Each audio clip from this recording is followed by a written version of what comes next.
22 जुलाई 1979 का दिन सद्दाम हुसैन, जिसने 6 दिन पहले ही इराक की बागडोर अपने हाथों में ली थी, वो अपनी सरकार के खास मंत्रियों और नेताओं की एक अर्जेंट मीटिंग बुलाता है। इराक के फॉर्मर प्रेसिडेंट के सेक्रेटरी अब्दुल हुसैन मसादी इस मीटिंग को होस्ट कर रहे थे, लेकिन आज मसादी थोड़े घबराए हुए हैं। सद्दाम साइड में बैठा हुआ है। मसादी बोलना शुरू करते हैं और कुछ ही देर में कुछ ऐसा होता है जिससे मीटिंग में बैठे हुए हर आदमी के चेहरे से रंग उड़ जाता है। मसादी बोलते हैं कि उन्होंने और इस मीटिंग में बैठे हुए लगभग 50 से ज्यादा लोगों ने मिलकर कुछ साल पहले सद्दाम और उसके द्वारा समर्थित सरकार का तख्ता पलट करने की कोशिश की थी। 10 men are removed. Then another 10. इसके बाद सद्दाम उठकर एक एक करके उन लोगों के नाम लेना शुरू करता है जो सद्दाम के खिलाफ हुए षड्यंत्र का हिस्सा थे। वो नाम लेता गया और एक एक करके वो लोग हॉल से निकलकर बाहर आ जाते हैं। इसके बाद इन 50 लोगों में से 21 लोगों को पब्लिकली 50,000 लोगों के सामने गोली मारकर मौत के घाट उतार दिया जाता है। इस कत्लेआम से सद्दाम पूरे इराक में एक संदेश दे देता है कि जो भी उसके खिलाफ बोलने और सोचने तक की जरूरत करेगा उसका यही हश्र किया जाएगा। आगे सद्दाम ने यही किया जब तक सद्दाम इराक का तानाशाह रहा। इस टाइम पीरियड में उसने लगभग 2.5 लाख इराकी लोगों की हत्याएं करवाईं। सद्दाम ने अपने विरोधियों के लिए टॉर्चर करने के 107 नए तरीके इजाद किए। सद्दाम की सनक का पीक तब आता है जब उसने अपनी ही जनता पर केमिकल वेपन का इस्तेमाल किया। इसलिए आज के इस एपिसोड में हम बात करेंगे one of the most controversial figure Saddam Hussain की। कैसे एक अनाथ लड़का मिडिल ईस्ट का सबसे शक्तिशाली नेता बना और उसके खूंखार होने की वजह उसका बचपन क्यों था, क्यों अमेरिका ने सद्दाम हुसैन को खड़ा किया, क्यों CIA ने उसे युद्ध लड़ने के लिए $बिलियन की मदद की, मिडिल ईस्ट में अपने किस हित के लिए अमेरिका सद्दाम हुसैन का इस्तेमाल कर रहा था, क्यों सद्दाम हुसैन ने कुवैत देश पर हमला किया, क्यों सद्दाम ने ईरान देश पर हमला किया, क्यों अमेरिका के नेतृत्व में 42 देशों ने मिलकर सद्दाम हुसैन को हराया, क्यों उसी सद्दाम को अमेरिका ने फांसी के फंदे तक पहुंचाया। आखिर क्या है सद्दाम हुसैन की पूरी कहानी, जानेंगे आज के इस एपिसोड में।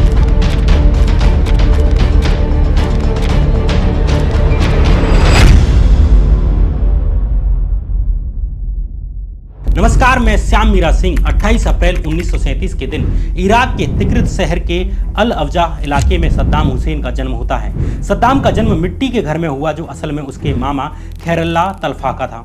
सद्दाम के पिता हुसैन अल मजीद एक गरीब किसान थे, लेकिन जब सद्दाम अपनी गर्भवती माता के पेट में था उसी दौरान सद्दाम के पिता की मौत हो गई। इन्हीं दिनों सद्दाम के 12 साल के एक बड़े भाई की भी मौत हो जाती है। इस घटना से सद्दाम की मां इतने सदमे में चली गई कि वो अपने पति और अपने बेटे की मौत का जिम्मेदार अपनी कोख में पल रहे सद्दाम हुसैन को ही मानने लगती है। यहाँ तक कि वो सद्दाम को शैतान तक का दर्जा देती है।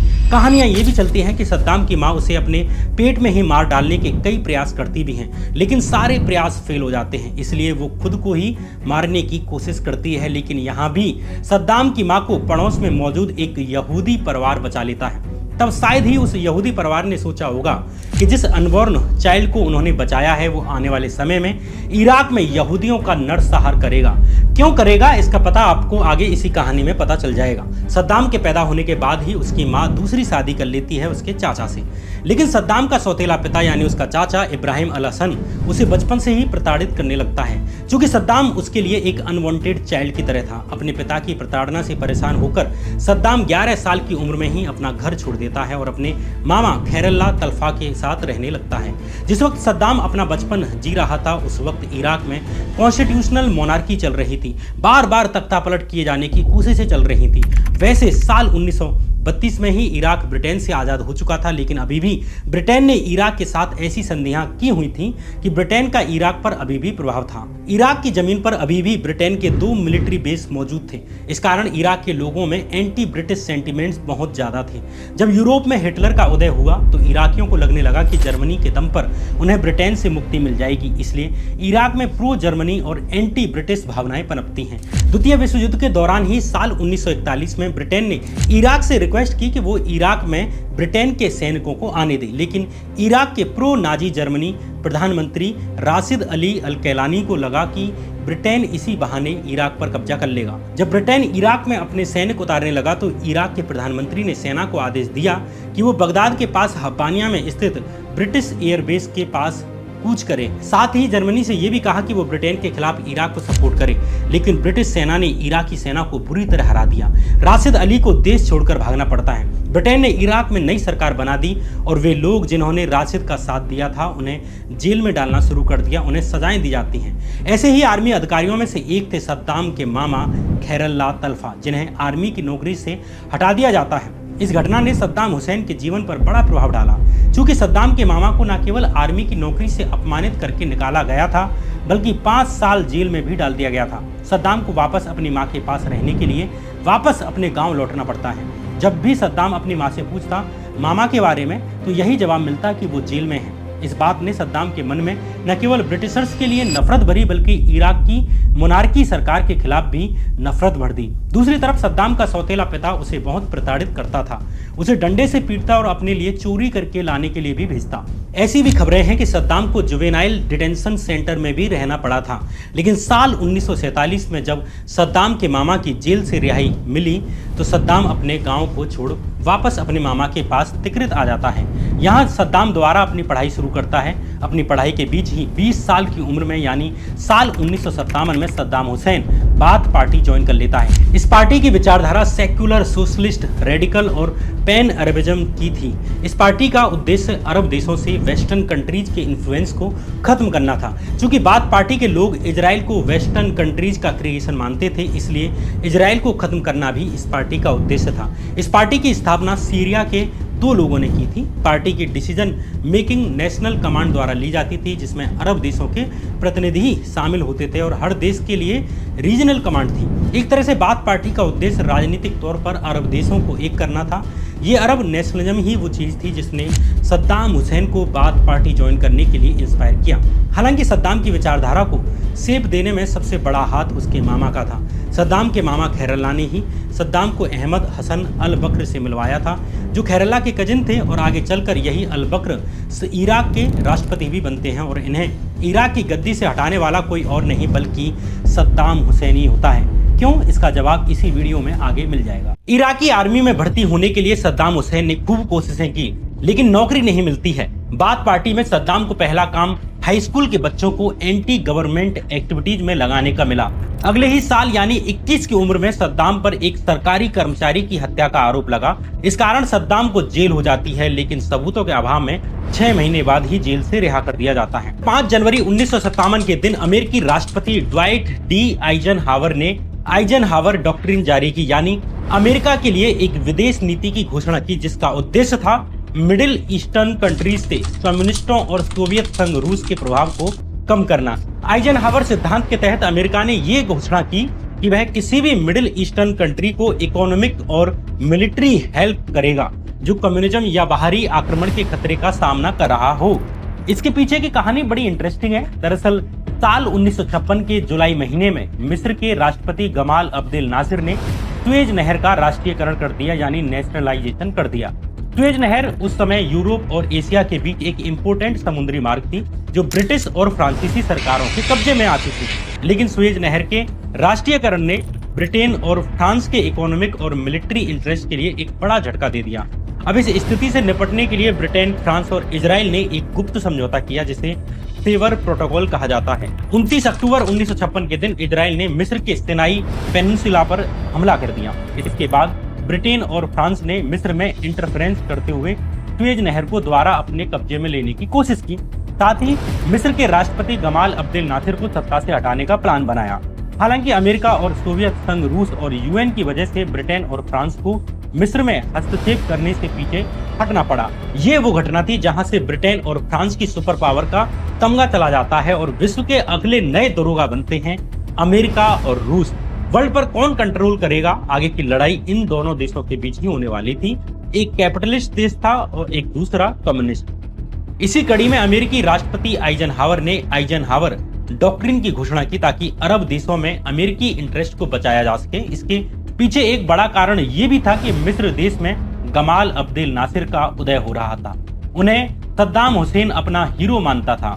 गमाल अब्देल नासिर साल 1952 में हुई मिस्र की क्रांति के नायक थे। साल 1956 में राष्ट्रपति बनते ही उन्होंने सुएज नहर का नेशनलाइजेशन कर दिया और इस कारण पूरे अरब के क्रांतिकारी लोगों में गमाल अब्देल नासिर की लोकप्रियता बढ़ जाती है।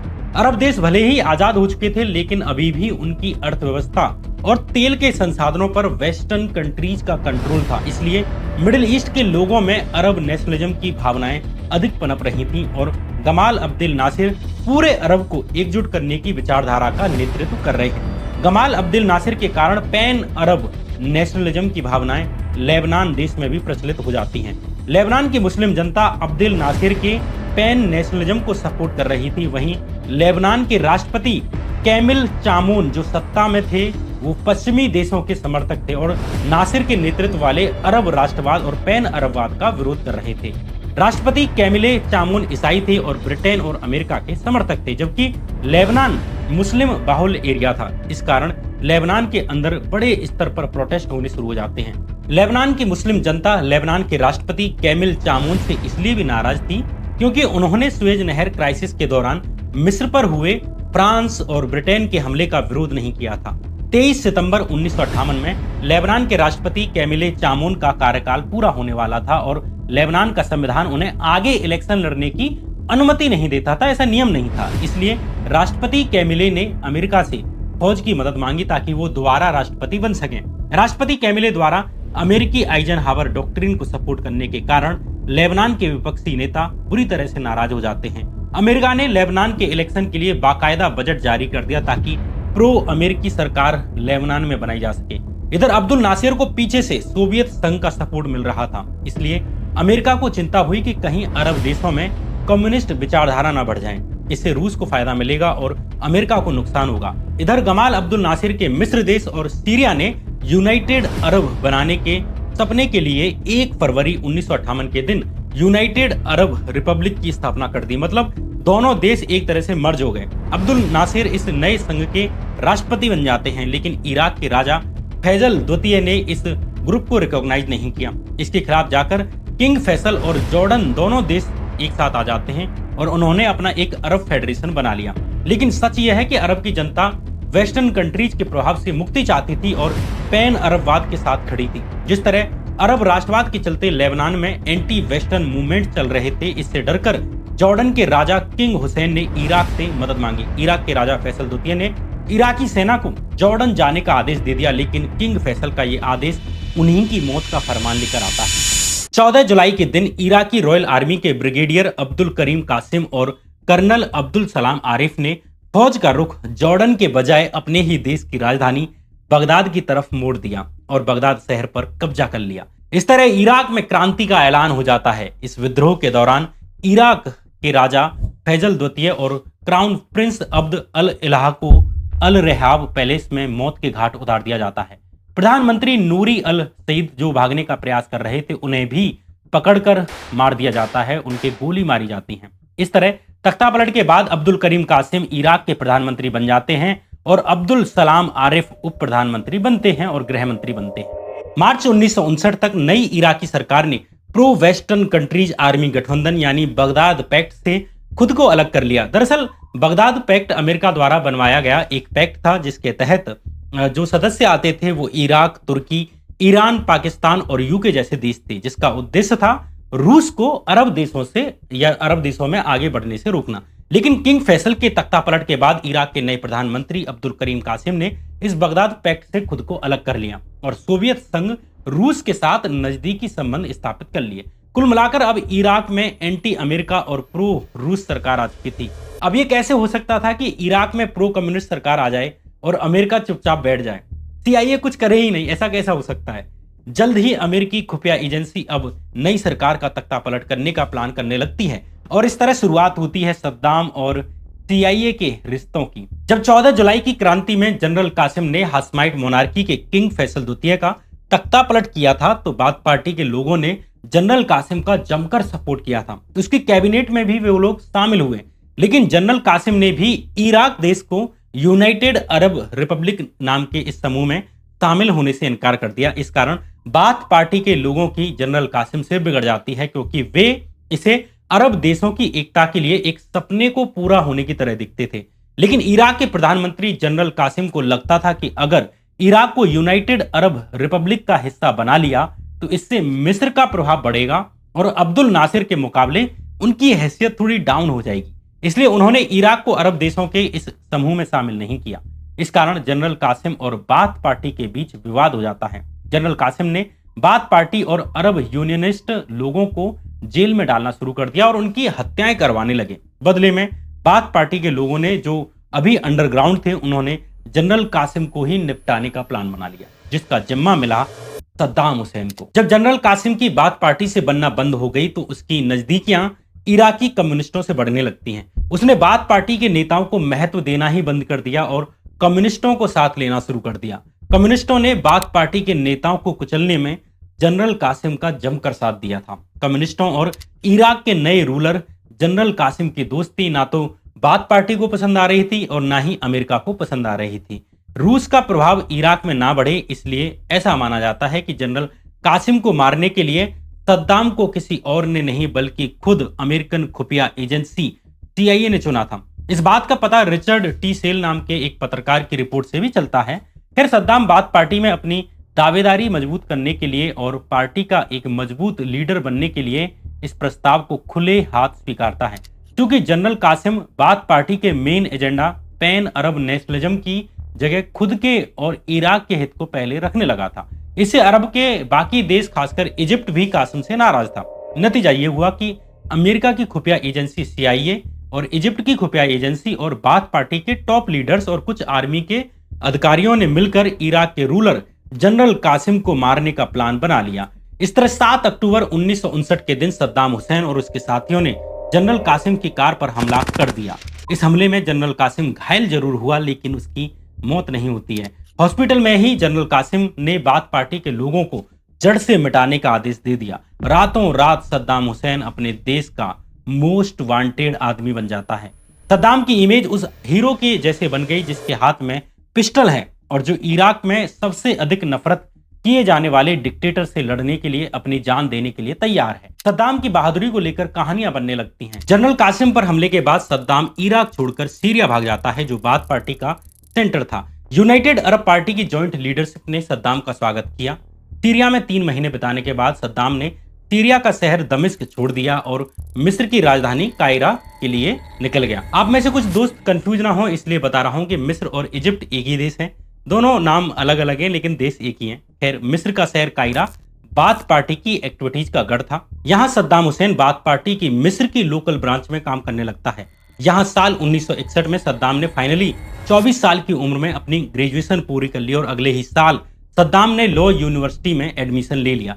इजिप्ट में रहने के दौरान ही सद्दाम हुसैन ने अपनी कजिन साजिदा तलफा से निकाह करने का प्लान बना लिया। साजिदा और सद्दाम दोनों ही एक दूसरे को बचपन से जानते थे और दोनों की ही परवरिश सद्दाम के मामा खैरुल्लाह के घर पर हुई थी। जब सद्दाम और साजिदा बच्चे ही थे, तभी सद्दाम के बाबा हसन इब्राहिम ने दोनों की सगाई कर दी थी। इस तरह साल 1963 में इराक वापस आने के बाद सद्दाम ने साजिदा के साथ निकाह कर लिया। सद्दाम हुसैन साल 1959 से लेकर 1963 के बीच इजिप्ट में रहा।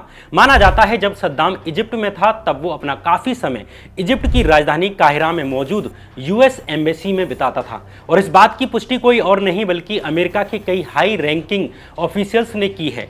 कासिम के अनसक्सेसफुल असैसिनेशन अटेम्प्ट के बाद सद्दाम हुसैन इराक के साथ ही CIA में भी काफ़ी फेमस हो गया था। सद्दाम और अमेरिकी खुफिया एजेंसी CIA को लेकर अमेरिका की ही समाचार एजेंसी यूनाइटेड प्रेस इंटरनेशनल ने एक रिपोर्ट में खुलासा किया था।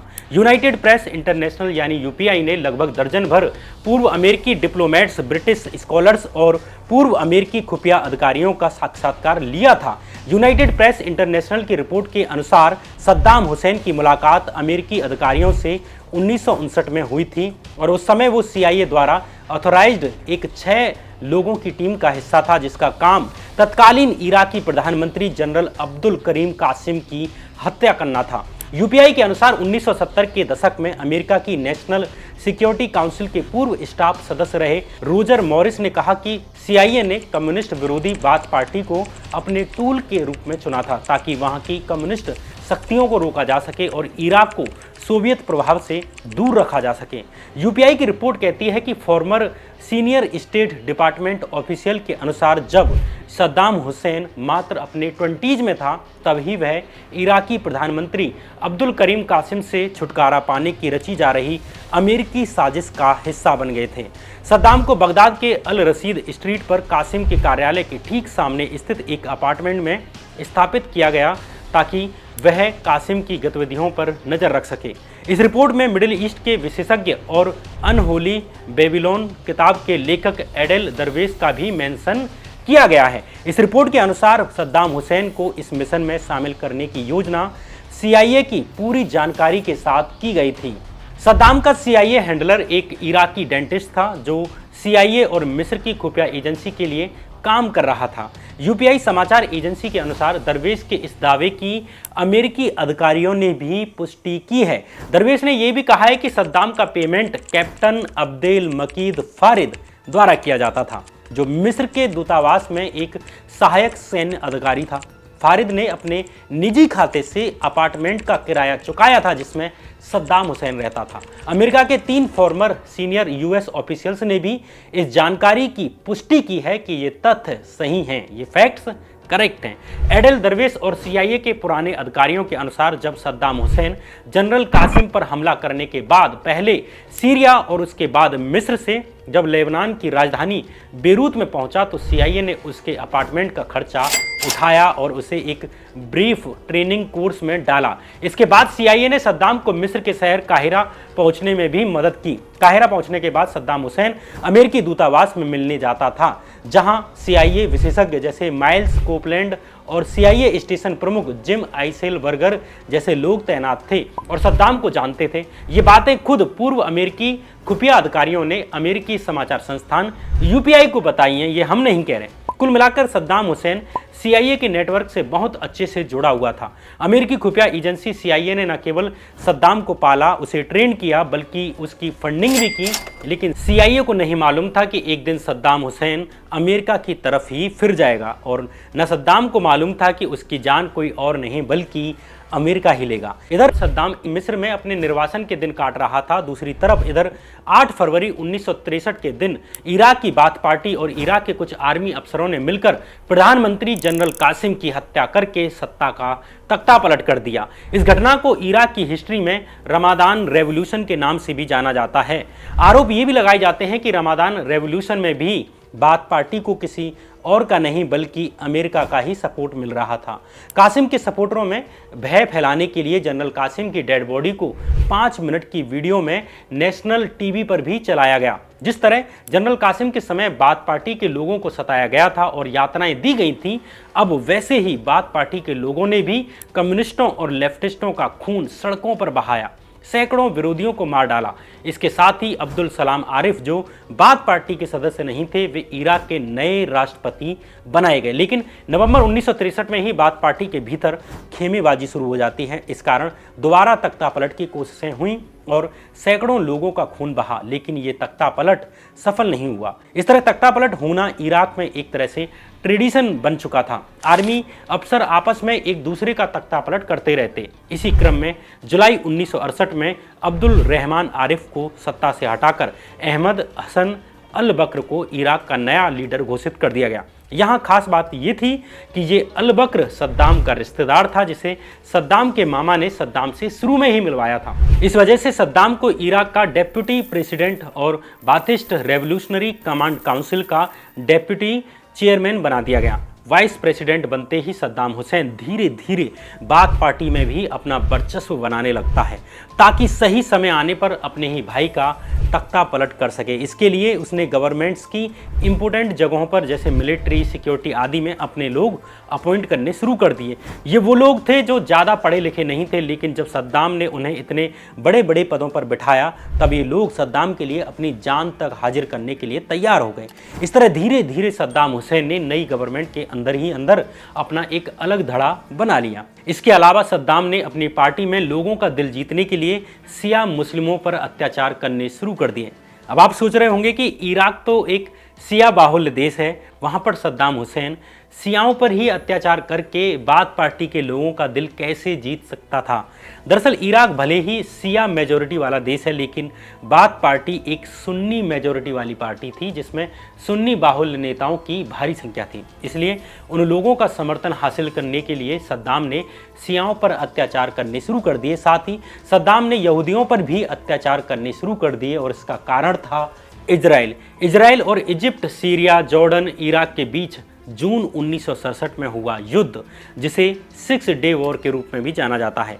इस युद्ध में अरब देशों की हार होती है और इजराइल की जीत हुई। इसलिए इजराइल ने सीरिया का गोलन हाइट्स, जॉर्डन से वेस्ट बैंक और ईस्ट जेरूसलम, इजिप्ट से गाजा स्ट्रिप और सिनाई पेनिनसुला छीन लिया। इस कारण अरब देशों में इजराइल और यहूदियों के खिलाफ नफरत और अधिक बढ़ गई। इसी गुस्से को भुनाने के लिए सद्दाम इराक में ये अफवाहें फैलाना शुरू कर देता है कि इराक में अमेरिका और इजराइल के यहूदी जासूस मौजूद हैं, जिनकी वजह से ही इराक हारा है और इजराइल जीता है, इसलिए उनको पकड़ा जाना जरूरी है। इसके बाद इराक में 14 लोगों को इजराइल के जासूस होने के जुर्म में पकड़ लिया जाता है, जिनमें से 9 इराकी यहूदी थे, 3 मुसलमान थे और 2 ईसाई थे। इन सभी 14 लोगों को 27 जनवरी 1969 के दिन 5 लाख इराकी लोगों की भीड़ के सामने फांसी के तख्ते पर लटका दिया जाता है। वाइस प्रेसिडेंट के पद पर रहते हुए सद्दाम हुसैन इतना रूथलेस हो जाता है कि उसके खिलाफ आवाज़ उठाने की भी किसी की हिम्मत नहीं होती थी। उसने अपने दुश्मनों के लिए 107 से ज़्यादा टॉर्चर करने के तरीके ईजाद किए। 1976 तक आते आते सद्दाम इराकी आर्म्ड फोर्सेज का भी कंट्रोल अपने हाथों में ले लेता है और खुलेआम मीटिंग्स में अहमद हसन अल बकर के खिलाफ बयानबाजी करने लगता है। एक समय तो ऐसा भी आता है जब सद्दाम हुसैन इराक के आंतरिक मसलों के साथ साथ बाहरी विदेशी मसले भी खुद से हैंडल करने लग जाता है। लेकिन इसके बाद कुछ ऐसा होता है जिससे सद्दाम अल बकर का तख्ता पलट ही कर देता है। दरअसल 1979 में अल बकर सीरिया के साथ एक ट्रीटी साइन करने जाते हैं। इस ट्रीटी में दोनों देशों की बात पार्टीज के यूनिफिकेशन की बात हो रही थी। अगर ये यूनिफिकेशन हो जाता तो सीरियन प्रेसिडेंट अल असद इस यूनियन का डेप्यूटी लीडर बन जाता, जिससे कहीं ना कहीं सद्दाम जो अल बकर के बाद इराक में इस पोजीशन पर आता था उसका पत्ता कट जाता। अल बकर के इस कदम से सद्दाम हुसैन को लगा कि उसके हाथ से उसकी पावर छूट रही है। इसलिए सद्दाम हुसैन 16 जुलाई 1979 के दिन बंदूक की नोक पर अल बकर के ऑफिस में जाकर उसको 2 चॉइस देता है, या तो वो इस्तीफा दे या फिर मौत को चुने। बकर के पास कोई ऑप्शन नहीं बचा और वो इस्तीफा दे देता है। इसके बाद बकर ताउम्र हाउस अरेस्ट में रहता है और सद्दाम उसी दिन इराक का इकलौता बादशाह बन जाता है। इराक की गद्दी हासिल करने के ठीक 6 दिन के बाद सद्दाम हुसैन वही करता है जिसका जिक्र हमने वीडियो के स्टार्टिंग में किया था, जिसमें अपने विरोधियों को सबक सिखाने के लिए सद्दाम ने हजारों लोगों के सामने 22 लोगों को गोलियों से भुनवा दिया था और सभी को साफ संकेत दे दिया कि या तो उसके साथ हो जाओ या फिर मौत के हवाले हो जाओ। इराक में बादशाहत कायम करने के बाद सद्दाम हुसैन थोड़ा ज़्यादा आशावादी हो गया। अब उसका मन था कि वो इराक के साथ सभी अरब देशों का भी नेतृत्व करे, जैसे एक समय पर उसके आइडल इजिप्ट के प्रेसिडेंट नासिर ने किया था। वो चाहता था कि इराक अरब देशों में सबसे ज़्यादा पावरफुल देश बने, लेकिन तभी उसके पड़ोसी देश ईरान में भी एक ऐसे ही लीडर का उदय हो रहा था जो सेम सद्दाम जैसे ही अरमान रखता था, जिसका नाम था रुहुल्लाह खुमैनी। अब सद्दाम हुसैन और रुहुल्लाह खुमैनी के बीच एक टसल शुरू हो जाती है। इस तरह सद्दाम ने सितंबर 1980 में ईरान पर आक्रमण कर दोनों देशों को 8 साल लंबे चले युद्ध में ढकेल दिया, जिसमें लगभग 10 लाख लोगों की हत्याएं होती हैं। अब आप सोच रहे होंगे कि सद्दाम को अचानक से ऐसा क्या हुआ कि उसने ईरान पर इन्वेजन कर दिया, आक्रमण कर दिया। दरअसल इसके पीछे कोई एक कारण नहीं था, बल्कि कई कारण थे, लेकिन सबसे महत्वपूर्ण कारण था सट अल अरब टेरिटोरियल डिस्प्यूट। यानी दरअसल इराक और ईरान दोनों देश सट अल अरब नाम की लगभग 200 किलोमीटर लंबी नदी को शेयर करते थे, जिसका मुख्य हिस्सा इराक में आता था। ये नदी इराक से होकर ईरान की सीमा को छूती हुई जाती थी और फारस की खाड़ी में जाकर मिलती है। व्यापार की दृष्टि से देखा जाए तो सट नदी अरब क्षेत्र में एक महत्वपूर्ण नदी है और यही कारण है कि इस नदी पर दोनों देश अपना कंट्रोल जमाना चाहते थे। सट अल अरब नदी इराक के लिए फारस की खाड़ी में जाने का इकलौता रास्ता है, इसलिए भी सद्दाम चाहता था कि इस नदी पर इराक का कब्जा हो। इससे पहले इस आपसी लड़ाई को खत्म करने के लिए साल 1937 में दोनों देशों ने एक ट्रीटी साइन की थी, जिसमें ईरान को अपने ऑयल टैंकर्स या बाकी का सामान इस नदी से निकालने के लिए इराक को टैक्स देना था। शुरुआत में ईरान ने इराक को टैक्स दिया, लेकिन 1959 में जब रेजा पहलवी ने ईरान की कमान संभाली, जिसके सर पर अमेरिका का हाथ था, तो उसने इराक को टैक्स देने से इनकार कर दिया। लेकिन इस वक्त इराक ईरान का कुछ बिगाड़ नहीं पाया। लेकिन साल 1979 में ईरान में ईरानियन रेवोल्यूशन हुआ और अमेरिका के सपोर्ट से सरकार चला रहे मोहम्मद रेजा पहलवी को हटा दिया जाता है। दरअसल ये पूरी क्रांति ही अमेरिकी प्रभाव से ईरानी सरकार को मुक्त करने के लिए ईरान के लोगों के द्वारा की गई एक क्रांति थी। इससे पहले साल 1953 में अमेरिका की खुफिया एजेंसी CIA ने ईरान में लोकतांत्रिक तरीके से चुनकर आए ईरानी प्राइम मिनिस्टर मोहम्मद मोसाद्देक की सरकार को गिरवा दिया था। इसके बारे में हमने CIA वाली वीडियो में बहुत विस्तार से डिटेल में बात की है। जब प्राइम मिनिस्टर मोहम्मद मोसाद्देक को CIA ने हटवाया था, तो उसने मोहम्मद रेजा पहलवी को ईरान की सत्ता में बिठा दिया था, जो अमेरिका के इशारे पर काम कर रहा था और अमेरिका को इससे ईरान में ऑयल बिजनेस करने को मिलता था। वेस्टर्न कंट्रीज के प्रभाव के खिलाफ ही साल 1979 में इस्लामी क्रांति हुई, जिसे ईरानी क्रांति भी कहते हैं। इस क्रांति के बाद प्रो अमेरिकी मोहम्मद रेजा पहलवी को हटा दिया जाता है और उसकी जगह एक धार्मिक leader Ayatollah Ruhollah Khomeini Iran के हेड बन जाते हैं। इन सबको मैंने अपनी CIA वाली वीडियो में बड़े विस्तार से बताया है, आप चाहें तो मेरे चैनल पर जाकर देख सकते हैं। ईरान के नए शासक रुहुल्लाह खोमेनी ने अमेरिकन दूतों को भी गिरफ्तार करवा लिया। इस तरह जो अमेरिका पहले ईरान से फायदा ले रहा था, वो अब ईरान की नई सरकार का दुश्मन बन जाता है। इसलिए इराक को रूल कर रहे सद्दाम हुसैन को सट अल नदी पर अपना क्लेम वापस लेने का नया मौका मिल जाता है। सद्दाम द्वारा ईरान पर हमले का एक और कारण था। दरअसल ईरान लंबे समय से इराक में मौजूद कुर्दिश कम्युनिटी जो इराक के उत्तरी हिस्से में रहती थी, उसको फंड कर रहा था, ताकि वे सद्दाम की सरकार के खिलाफ बगावत करते रहें। इस समस्या से निपटने में सद्दाम का भारी पैसा और समय खर्च हो रहा था। इसलिए एक ये भी कारण था कि सद्दाम ईरान से हमेशा खींच खाया हुआ रहता था। इसके अलावा जो सबसे बड़ा रीजन था ईरान पर अटैक करने का, वो था खुद ईरानी क्रांति के नायक रुहुल्लाह खोमेनी। दरअसल खोमेनी एक शिया धर्मगुरु थे। उन्होंने 1979 में ईरान में इस्लामिक रेवोल्यूशन लाकर पूरे अरब देशों में एक क्रांति ला दी थी। खोमेनी के सत्ता में आते ही अरब देशों में मौजूद सभी कट्टरपंथी धड़े एक्टिव हो जाते हैं। हर मुस्लिम देश में शरिया लॉ पर आधारित सरकार बनाने के लिए विद्रोही गुट बनाने शुरू कर देते हैं। इससे सऊदी अरब और इराक जैसे देश भी नहीं बच पाए। अब चूंकि इराक में मौजूद बाथ पार्टी एक सेक्युलर आदर्श पर आधारित पार्टी थी, इसके साथ ही वो शिया मेजोरिटी देश में एक सुन्नी मेजोरिटी वाली पार्टी थी।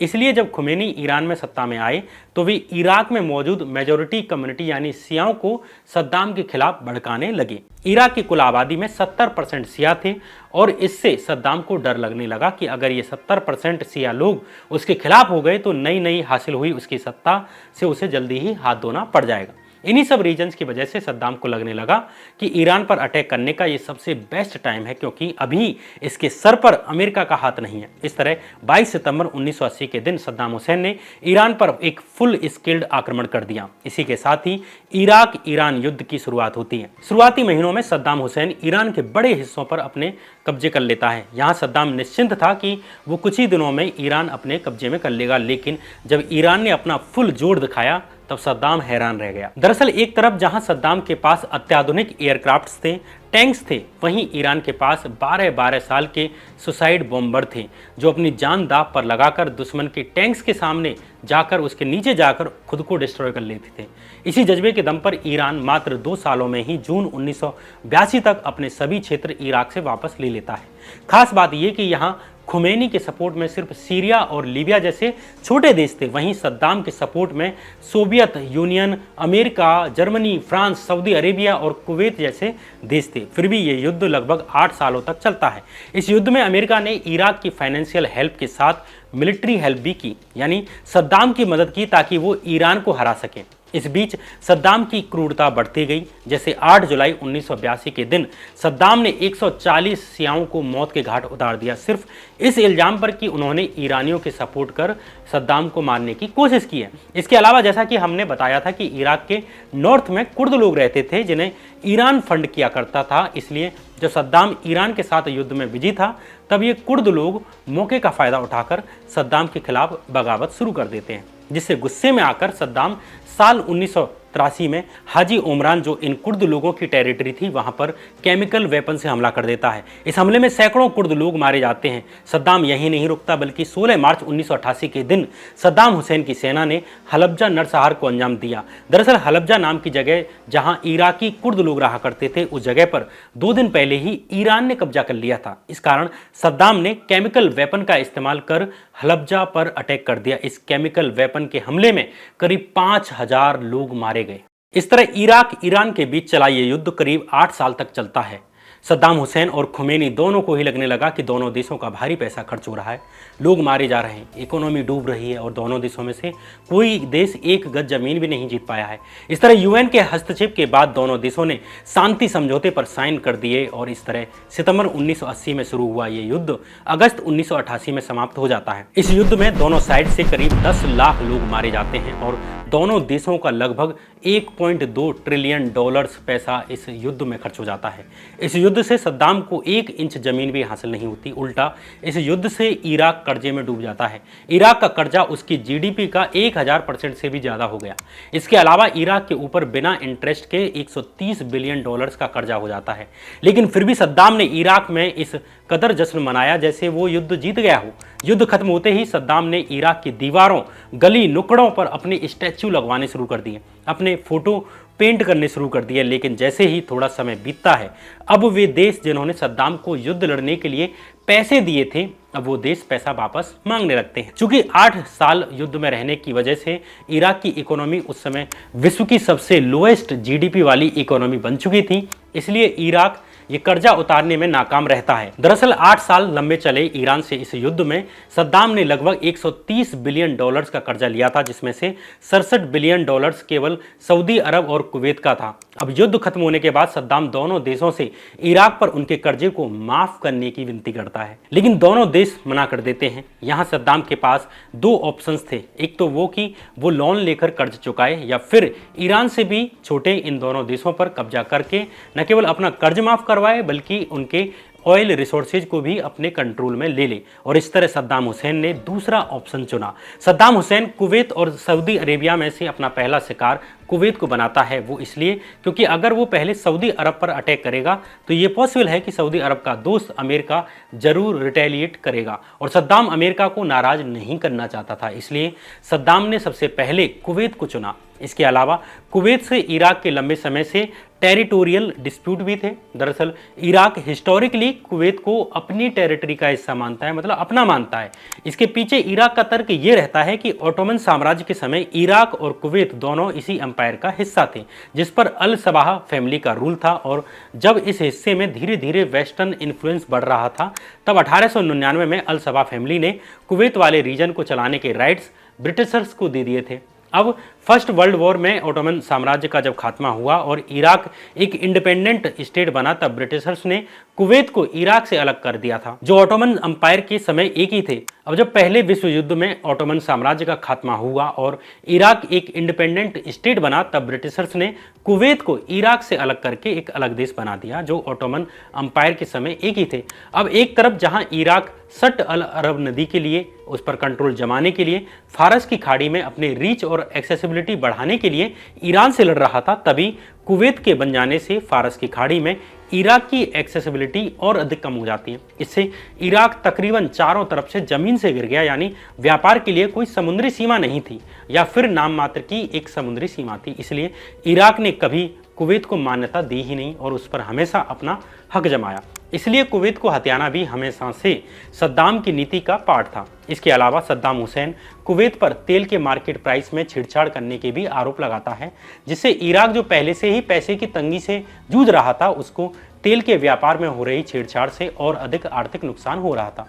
आगे की कहानी को समझने से पहले ऑयल के मार्केट प्राइस वाले खेल को थोड़ा समझना जरूरी है। दरअसल मिडिल ईस्ट के ऑयल रिच देश जैसे ईरान हुआ, इराक, कुवैत, सऊदी अरेबिया और वेनेजुएला ने साल 1960 में मिलकर ओपेक नाम की एक संस्था बनाई, जिसका काम था पूरी ऑयल मार्केट को रेगुलेट करना और तेल के प्राइसेस को स्टेबल रखना। ये नहीं कि एक देश सस्ता बेच रहा है और एक महंगा, इससे सस्ते वाले को फायदा हो और महंगे वाले के पास कोई आए नहीं और मार्केट खराब हो। इसलिए सभी देशों के ऑयल प्राइसेस बैलेंस रहें, इसलिए ओपेक संस्था बनाई गई। सब ठीक चलता रहा, लेकिन 1990 के समय ओपेक कंट्रीज ने ऑयल प्रोडक्शन इतना अधिक कर रखा था कि तेल की कीमतें गिरने लगती हैं।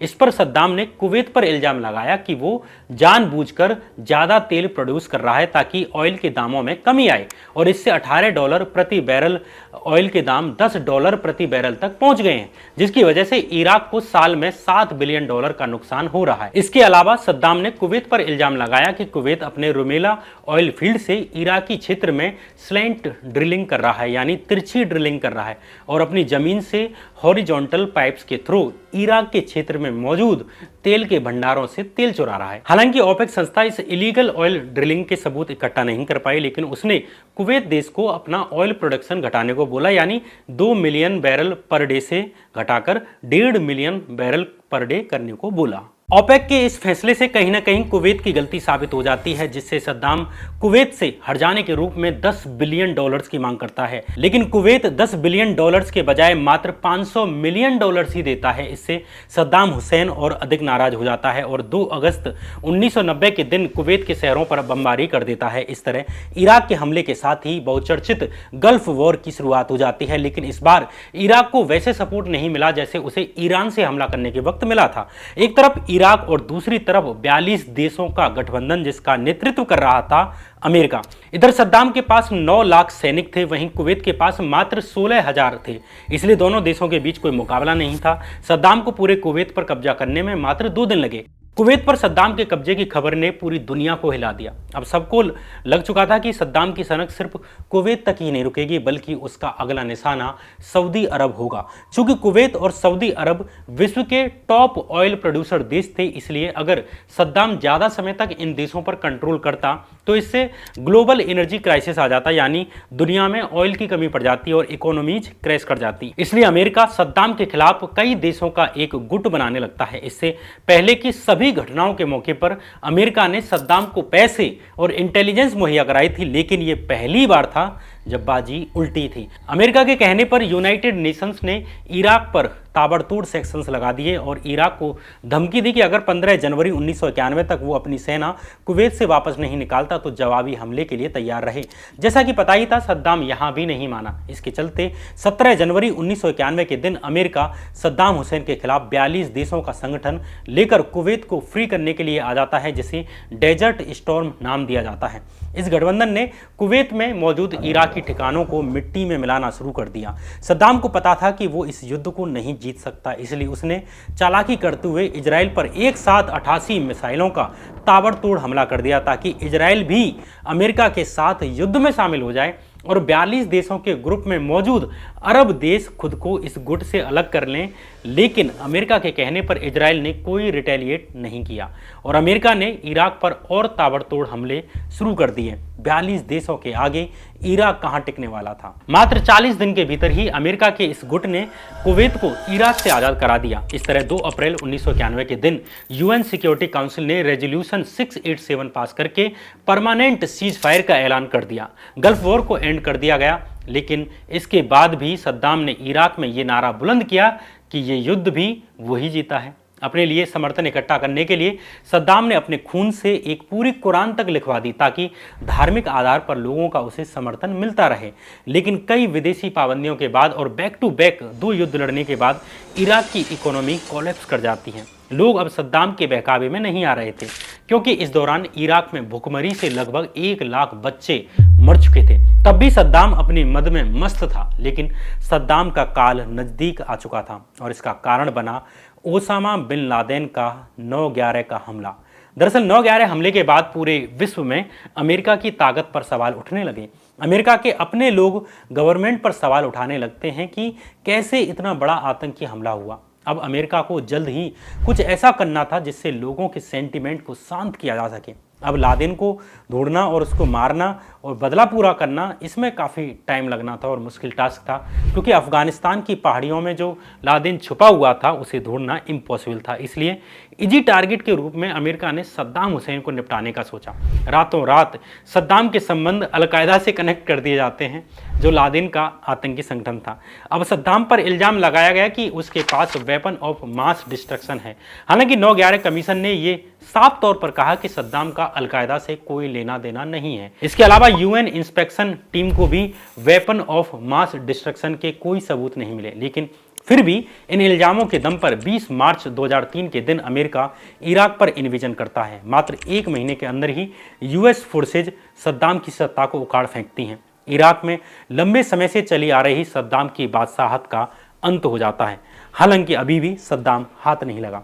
लेकिन 13 दिसंबर 2003 के दिन ऑपरेशन रेड डॉन के दौरान सद्दाम हुसैन को उसके फार्म हाउस के पास में मौजूद एक अंडरग्राउंड बंकर में ढूंढ लिया जाता है। इसके बाद सद्दाम के ऊपर कई ट्रायल्स चलाए जाते हैं। अंततः 5 नवंबर 2006 के दिन सद्दाम हुसैन को ह्यूमैनिटी के अगेंस्ट क्राइम करने के जुर्म में फांसी की सजा सुना दी जाती है। इस तरह 30 दिसंबर 2006 के दिन ईद उल अदा के दिन सद्दाम को फांसी पर चढ़ा दिया जाता है। इस तरह सद्दाम का दौर खत्म हुआ। लेकिन सद्दाम के समय इराक का जो रुतबा था, वो रुतबा अभी तक वापस नहीं लौटा। उन दिनों इराक मिडिल ईस्ट का सबसे उभरता देश था।